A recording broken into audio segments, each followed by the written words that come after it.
Hello dear students, कैसे आप सभी लोग। मैं लालजीत यादव एक बार फिर से आप सभी का अपने ऑनलाइन प्लेटफॉर्म कीर्तिमान एकेडमी पर बहुत बहुत स्वागत और अभिनंदन करता हूं। फ्रेंड्स, कैसे आप सभी लोग और आप सबकी पढ़ाई लिखाई कैसी चल रही? बढ़िया चल रही सब कुछ? चलिए भाई, तो हम लोग अपनी क्लास में क्या पढ़ रहे हैं? नंबर सिस्टम यानी संख्या पद्धति।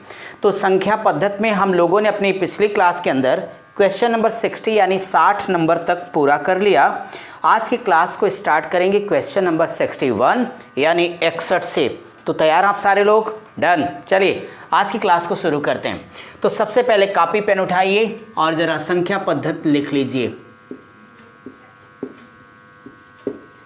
नंबर सिस्टम, ये नंबर सिस्टम का आज के बहुत अच्छे अच्छे क्वेश्चन हैं जिन पे हम आपसे डिस्कस करेंगे। तो सबसे पहले मैं आपके लिए क्वेश्चन नंबर लेता हूँ 61, 61 नंबर का सवाल आज स्टार्ट करता हूँ। और यहाँ लिखा क्या है वो देखिए। यहाँ पर फ्रेंड्स एक नंबर लिखा आपके लिए 156 लिखा गया और इसके बाद यहाँ पर ये स्टार बना 942 में हम सबको लुप्त अंक यानी स्टार की वैल्यू बताना है ताकि यह संख्या 11 से विभाजित हो जाए। ये मेरा क्वेश्चन है। और साथ ही साथ इसके लिए जो ऑप्शन लिखे गए हैं, ऑप्शन आपके पास हैं, फिर भी हम आपके लिए यहाँ पे लिख देते हैं। एक ऑप्शन में लिखा गया 4, फिर 7 है, 8 और लास्ट ऑप्शन है 9। यहाँ पे क्या होगा? अब आप देखिए कि इस क्वेश्चन को अगर आपने देखा तो कैसे सॉल्व करना आइडिया है आपके पास? मैं आपको समझा देता हूँ कि कोई भी नंबर, पहले मैं सवाल को समझा देता हूँ, अभी नीचे नोट करके लिखा देता हूँ कि अगर मैं बात करता हूँ कि इस नंबर को किससे डिवाइड करना है? 11 से। तो इसकी शर्त होती है कि कोई भी दी गई संख्या 11 से तब कटेगी जब दिए गए अंक के सम स्थान और विषम स्थान के अंकों के योगफल का अंतर 0 हो या फिर वह 11 का कोई भी मल्टीपल हो यानी गुणज हो। उस केस में नंबर डिवाइड होता है। तो क्या आपने मेरी बात को सुन ली कि 11 से विभाज्यता का आपका रूल क्या है? 11 से विभाजित होने का एक ही नियम है कि दी गई संख्या के सम स्थान और विषम स्थान के अंकों के योगफल का अंतर 0 हो या फिर 11 का गुणज यानी 11 का मल्टीपल हो तो वह संख्या पूरी तरह 11 से कट जाएगी। अब देखिए इस क्वेश्चन को पहले कैसे सिंप्लीफाई करना वो आप समझिए। अब यहाँ को मैं 2 स्थान में डिवाइड करता हूँ। तो एक जगह मैं लिख रहा हूँ सम स्थान, मैं सम संख्या नहीं लिख रहा हूँ, सम स्थान। और फिर लिखता हूँ विषम स्थान। तो सम स्थान और विषम स्थान के अंकों का योग, के अंकों का योग। अब आप लोग मेरे साथ समझने की कोशिश कीजिए। यहाँ पे सम स्थान और विषम स्थान का मतलब समझा आपने? देखिए ये 2, 3, तो ये 4, 5 के बाद ये 6 होगा। तो ये आपके पास सम स्थान हो गए। तो देखो सम स्थान की जगह पर अंक हमारे पास आया 5 और फिर हमारे पास प्लस होगा स्टार और अगला हमारे पास हो गया 4। तो 4 और 5 9, तो 9 प्लस स्टार, यह हो गया सम स्थान के अंकों का योग। अब बाकी जो बचे वो कौन होंगे? विषम स्थान होंगे। इस नाते आप यहाँ पर अब आप आराम से लिखिए कि 1 और प्लस यहाँ से 6 लिखिएगा, प्लस हमारे लिए ये 9 हो जाएगा, प्लस ऐसे यहाँ से 2 को लिख दीजिएगा। तो आपका ये कितना हो जाएगा? 7, 9, 16 और 2, 18 आपका ये निकल के आ गया विषम स्थान के अंकों का योगफल। अब आपका कॉन्सेप्ट ये कहता है कि ऐसे केस में आपको क्या करना है? सम स्थान के अंकों का योगफल और विषम स्थान के अंकों के योगफल का अंतर बराबर 0 या 11 का गुणज। गुणज यानी मल्टीपल, समझते हो ना आप लोग? यानी तात्पर्य 11, 11 दूनी 22, 11 तिया 33 ऐसा कुछ हो। अगर 0 से काम चल जाएगा तो हमें 11 का गुणज लिखने की आवश्यकता नहीं है। अब देखो ना कि इसे आप कैसे करोगे। यहाँ से आपका इतने से काम चल जा रहा है मेरे भाई। तो देखिए अगर मैं आप सबों से ये कह दूँ कि सबसे पहले आप यहाँ से करिए कि 9 प्लस स्टार बराबर बोलिए 18 लिख सकते हैं इसको इधर भेज के। तो इस 9 को अब इस साइड भेज दीजिएगा और बताइए कि इसलिए स्टार बराबर कितने आ जाएंगे, 9 आएगा और ये 9 ही आपका आंसर हो जाएगा। तो विकल्प डी आपके इस क्वेश्चन का करेक्ट आंसर है। ठीक है, हमने 2 बार रूल को बोला, अब आप लिख लेना। तो एक बार फिर से वही कह देता हूँ, सम स्थान, तो सम स्थान के अंकों का योग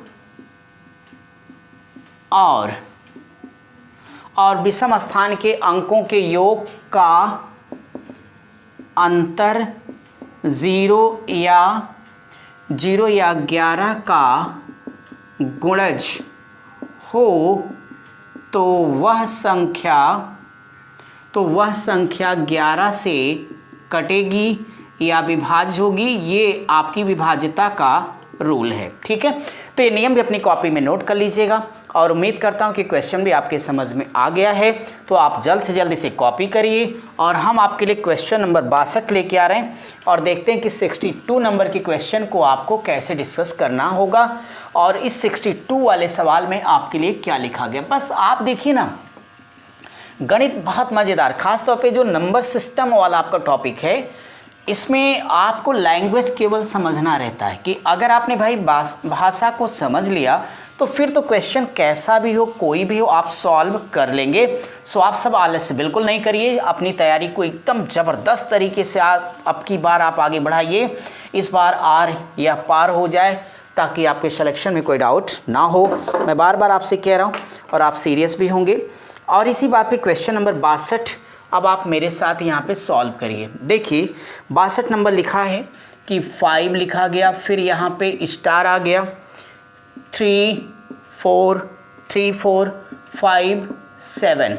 इसको डिवाइड किससे करना है, 11 से करना है। ठीक है, कि स्टार के स्थान पर कौन सा अंक आएगा। जाहिर तौर पर ये आपका क्वेश्चन है कि स्टार बराबर क्या होगा, ये आपसे पूछ लिया गया।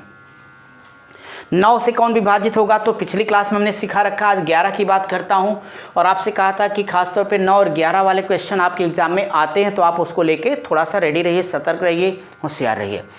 फिर से ये वही सवाल जो आपका 61 था।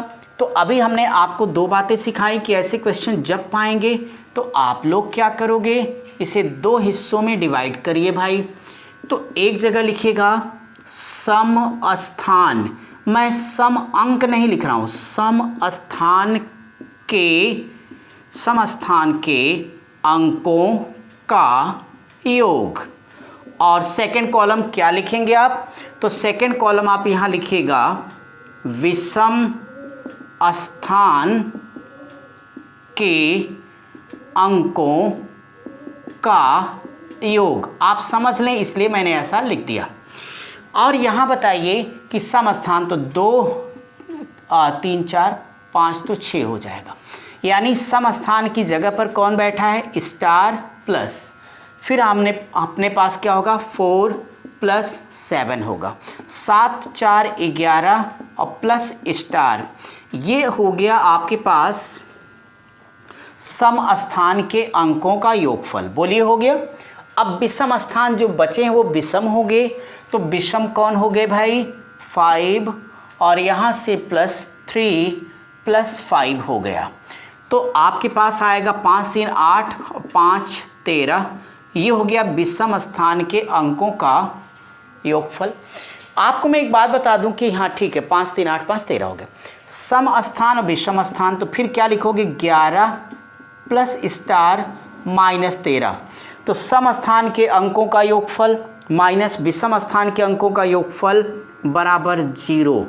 अब देखिए ना इस -13 को इधर लेके चले जाइएगा, तो जब ये इस साइड आएगा तो क्या प्लस हो जाएगा, इसलिए डायरेक्टली स्टार बराबर 13 - 11 बराबर करेक्ट आंसर क्या आएगा 2 आ जाएगा। इसका तात्पर्य समझ लिया आपने कि अगर स्टार की जगह पर 2 लिख दिया जाएगा तो दी गई संख्या हर हाल में 11 से पूरी तरह से विभाजित हो जाएगी। इसका यही मतलब है। ठीक है, मैं चलूँ आगे आपके लिए, तो आप इसे कॉपी कर लीजिए और मैं अब आपके लिए क्वेश्चन नंबर नेक्स्ट यानी 63 नंबर। अब आप लोग देखिए कि 63वां सवाल आपको क्या लिख के दिया गया, उसी के बेस पर अपनी क्लास को हम लोग आगे कंटिन्यू करेंगे। आप सबने 63वां पढ़ लिया क्या भाई? ठीक है, ज़रा मैं भी आपके लिए मिटा लेता हूँ, तो मैं आपके लिए क्वेश्चन भी लिखता हूँ और साथ ही साथ आपको समझाता हूँ। बस आप लोग लगे रहिए, कंटिन्यू पूरी क्लास को करिए, वीडियो को कंप्लीट देखिए। कहीं कोई डाउट होता हो तो ज़रा उसे फिर से देखिए। और हाँ, शेयर करना बिल्कुल मत भूलिए और दोस्तों तक भी पहुँचाइए। जिनको भी गणित पढ़ना है, प्रॉब्लम है और अच्छी तरीके से पढ़ना, उन तक पहुँचाते रहिए। क्वेश्चन नंबर 63, ये 63 नंबर का क्वेश्चन बहुत ही अच्छा है। लिखा क्या है, मैं लिखता हूँ यहाँ पे। लिखा गया 2 अंकों, ठीक है, 2 अंकों की एक संख्या, बहुत इंपॉर्टेंट सवाल है ये, इसको वेरी इंपॉर्टेंट करके टिक करिए। तो 2 अंकों की एक संख्या तथा उस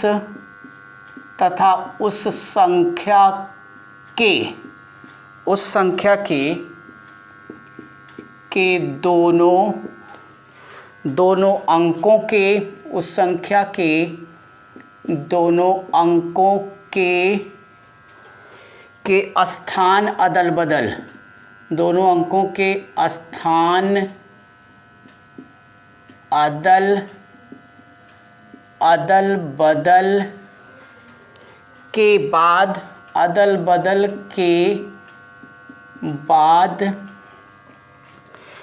प्राप्त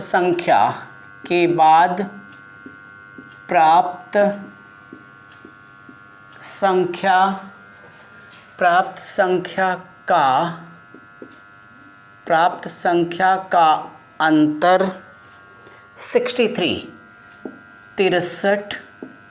हो तो उस संख्या के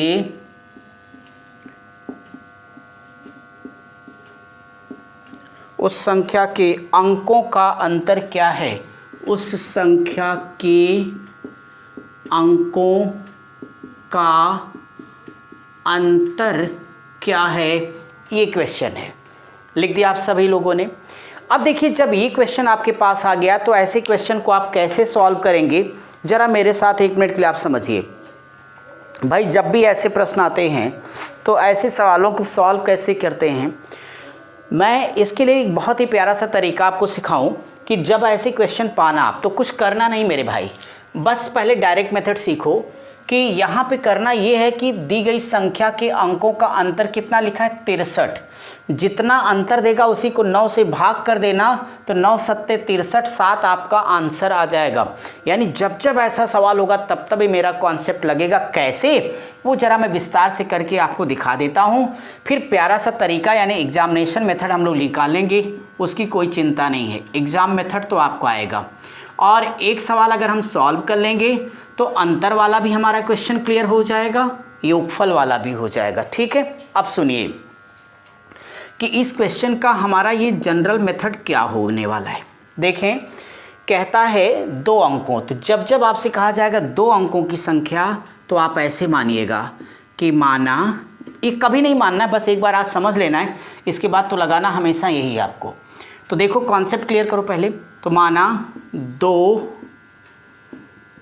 अंकों की संख्या, तो क्या मानेंगे, 10x + y है, क्योंकि इकाई तभी तो दहाई होगा, दहाई के लिए 10 चाहिए ही।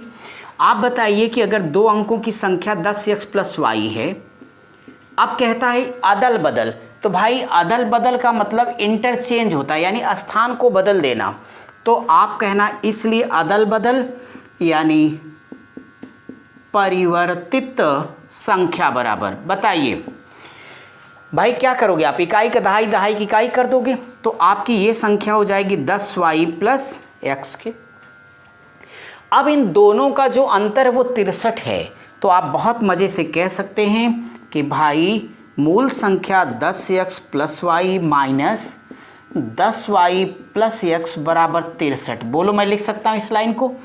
अगर आपने इस बात को समझ लिया फिर सारी बात क्लियर हो गई। अब देखिए क्या करिएगा आप, ये आपका होगा 10x + y minus 10y minus x बराबर 63। बोलिए होगा। यहाँ 10x में से 1x को आप घटा दीजिएगा, ठीक है। तो अगर 10x में से 1x को आप घटा दीजिएगा तो फिर आप देखिए कि क्या करना पड़ेगा आपको। तो समझ लीजिए भाई, अगर हमने 10x में से 1x को यहाँ पे घटा दिया तो 9x और माइनस 9y बराबर 63 हो जाएगा। यहाँ से 9 को कॉमन लीजिए तो x और माइनस y बराबर 63 आएगा। इसलिए यहाँ से x माइनस y बराबर 63/9 आएगा। कुछ समझ आया आपको? अगर मैं कहूँ इस कहानी से क्या शिक्षा मिलती भक्तों, तो आपको यही कहना चाहिए कि हम लोगों को सर आज के बाद इतना लंबा क्वेश्चन तो बिल्कुल नहीं लगाना है, केवल ये समझने के लिए हमने लगाया है। आप लोग मत काट देना, मुझे आपको सिखाना था इसलिए। तो आपने जो सीखा इस कहानी से सीखा वो ये सीखा कि दी गई संख्या का अंतर कितना दिया 63, और भाग किससे करना है 9 से। ऐसा एक या दो सवाल में नहीं, उधार या मंगनी नहीं, ऐसे हर सवाल में आएगा मेरे मित्रों। तो अपना एक कॉन्सेप्ट डेवलप कर लो कि जब जब दो अंकों की संख्या का अंतर दिया जाएगा तो काट के रख देंगे किससे 9 से। और जब अब देखो तो यहाँ से आपका आंसर क्लियर हो जाएगा 9 सत्ते 63, और यही आपके क्वेश्चन का करेक्ट आंसर है। ठीक है, इसी को मैं कह रहा था कि आप इससे कॉन्सेप्ट लेकर के एग्ज़ाम मेथड लगा दें। जो परीक्षा विधि आपकी होनी है उसमें डायरेक्ट आंसर आना है, यानी रिक्वायर्ड डिफरेंस बराबर क्या सिखाया हूँ, जो सवाल में अंतर दिया जाएगा उसको भाग देना 9 से। यह तो सभी लोगों ने जान लिया ना कि 9 कहाँ से आएगा, 9 यहीं से आया है। इस नाते आप यहाँ से करेक्ट आंसर 7 दीजिए। और देखो इतना करने में आपका 2 सेकंड भी नहीं जाएगा। तो आप हमेशा इस मेथड से ही सवाल को लगाइएगा। यहाँ तक कोई प्रॉब्लम है किसी को, किसी तरह कोई डाउट है भाई? तो मैं ये मान लेता हूँ कि आप सबको समझ में आ गया। ठीक है, ओके। अगले सवाल पे बढ़ने से पहले एक बात और मैं आपसे कह दूं कि अगर इस क्वेश्चन में या अगले हमारे किसी क्वेश्चन में अंतर की जगह सब कुछ ऐसे ही दिया हो और अंतर की जगह योगफल लिखा हुआ होगा और अंकों का अंतर अंकों का योगफल ही पूछे, योगफल दे योगफल पूछे, अंतर दिया अंतर पूछा तो 9 से भाग दिया। लेकिन अगर योगफल दे के दोनों अंकों का योगफल पूछेगा तो जहां हमने माइनस लगाया वहां पे आप प्लस लगाओगे ना। अगर वो प्लस होता तो नो डाउट ये आता 11x और प्लस 11y, तो कॉमन क्या होता 11। भाई एसएससी में तो एक बार ये भी सवाल आ गया सेम कंडीशन का, उसने पूछ दिया कि अगर ऐसी सेम प्रश्न दिया और कहता कि संख्या से सदैव विभाजित होगा, तो सदैव किससे विभाजित होगा, योगफल 11 से। तो अंतर सदैव विभाजित होगा 9 से और योगफल विभाजित होगा 11 से। मेरी बात सुन लिया आपने? तो आगे जहाँ भी अंतर होगा हम 9 से भाग दे के डायरेक्ट आंसर बता देंगे, और योगफल जहाँ पर होगा 11 से भाग दे के हम अपना आपको करेक्ट आंसर तुरंत बताते हुए आगे बढ़ेंगे। और चलिए अब अगले सवाल पे बढ़ेंगे और देखता हूँ कि नेक्स्ट क्वेश्चन में आपको क्या करना है। तो सभी लोग फटाफट अपने क्वेश्चन को कॉपी करिए और तब तक मैं आपके लिए तैयार करता हूँ नेक्स्ट क्वेश्चन, यानी 64वां अपनी क्लास का सॉल्व किया जाएगा। बस आप देख पा रहे होंगे कि इनमें थोड़ा कॉन्सेप्ट, भाई बार बार ये कहा जाता है कि शार्ट में लगाइए। किस लिए कहा जाता है? क्योंकि आपको पता है कि अब सारी परीक्षाएं ऑनलाइन हो गई हैं। ऐसे केस में जो सबसे तेज़ लगाएगा वही आंसर लेके आएगा। अब तो आप देखिए ना, अब एक बार फिर से भारत सरकार सारी चीज़ों को बदल रही है। यानी आप देखिए एसएससी, बैंक, रेलवे के लिए एक आपका CET यानी कॉमन एलिजिबिलिटी टेस्ट होने जा रहा है। तो आपको इसके बारे में अलग से एक वीडियो बना के सारी डिटेल समझाने वाला हूँ बहुत जल्दी। उसमें सारी बातें बताऊँगा कि परीक्षा क्या होगी, इसका प्रॉफिट क्या, लॉस क्या, फ़ायदा क्या, नुकसान क्या। वैसे फ़ायदा ही फ़ायदा है आपका। तो वो सारी परीक्षाएँ क्या होगी, आपकी तैयारी की दशा दिशा क्या बदलेगी, वो सारा हम डिस्कस करेंगे। बस आप तैयार रहिए।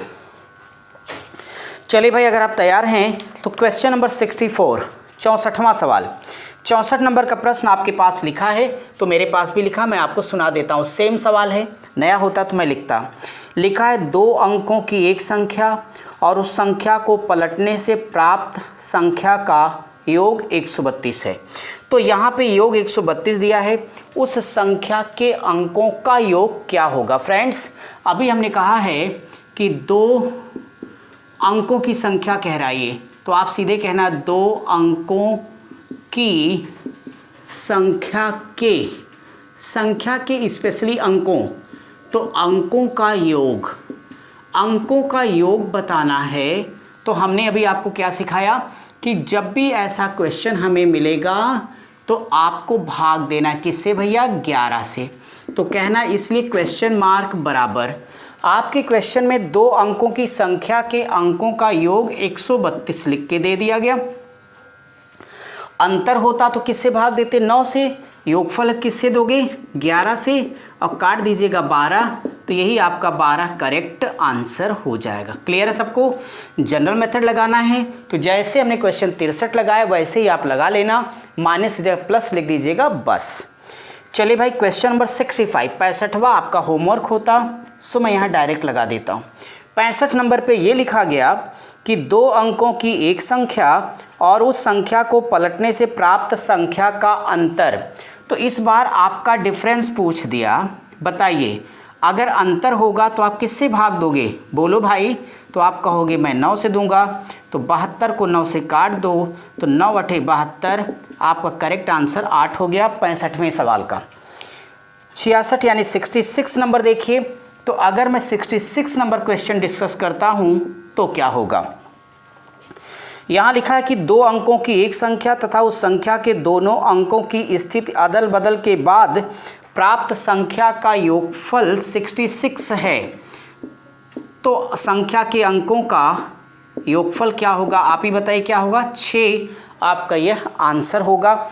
यहाँ तक हमारा ये कंप्लीट हो गया। चलिए भाई अब हम अपने लिए क्वेश्चन नंबर नेक्स्ट यानी 67वां सवाल देखेंगे कि 67 में हमें क्या करना। उम्मीद करता हूँ कि सारे क्वेश्चन आपको अच्छे से समझ में आ गए होंगे। तो ठीक है भाई, अगर आ गए तो अब आप बहुत ही अच्छी बात है ये, और अगले क्वेश्चन के लिए आप सब तैयार हो जाइए। तैयार हैं सारे लोग, ठीक है। अब आप लोग क्वेश्चन नंबर 67 67 नंबर का सवाल अपनी कॉपी पे लिखिएगा। 67वां आपके लिए मैं लिखता हूँ। 67 नंबर का प्रश्न ये है, यहाँ लिखा है भाजक, अच्छा सवाल है भाई। तो भाजक भागफल, ठीक है, तो भाजक भागफल का 25 गुना है, 25 गुना है, और शेषफल का, और शेषफल का 5 गुना है, शेषफल का 5 गुना है। यदि भागफल 16 हो, यदि भागफल यानी क्वेसेंट, तो यदि भागफल 16 हो तो भाज्य क्या होगा, ठीक है। अब देखिए ये क्वेश्चन आपके पास आ गया, कैसे सॉल्व करेंगे आप समझिए मेरे साथ। जब इस तरीके का कोई भी क्वेश्चन आपको मिलेगा तो ऐसे क्वेश्चन को करना कैसे भाई, पहले तो ये जानिए इसका कॉन्सेप्ट। यहाँ देखिए जैसे एक नंबर लेके मैं आपको डिस्कस करता हूँ कि भाई जैसे मेरे पास ये सवाल नहीं लगा रहा हूँ, आपको फार्मूला समझाना चाहता हूँ। जैसे 38 से मान लो 4 से भाग देना है, तो आप लोग कहते हैं कि भाई ये तो 4 नामा 36 हो जाएगा, घटा दो तो यहाँ पे कितना आ जाएगा, 2 आएगा शेष। यहाँ पे मैं ये समझाना चाहता था कि 38 जो है ना इसे कहते हैं भाज्य यानी डिवाइडेंड। ये जो 4 है ना इसे बोलते हैं भाजक यानी डिवाइज़र। ये जो 9 है ना इसे कहते हैं भागफल, पता है ना आपको भाई, क्वेसेंट। ये जो 2 देख रहे हो ये आपका रिमाइंडर यानी शेषफल है। अब देखिए अगर कोई व्यक्ति ये कहे कि भाई देखो कोई संख्या जिससे हमने 4 से भाग दिया, जिसमें 9 बार भाग गई है और 2 शेष रह गया, तो संख्या बता दो, तो संख्या क्या होगी, 38 होगी।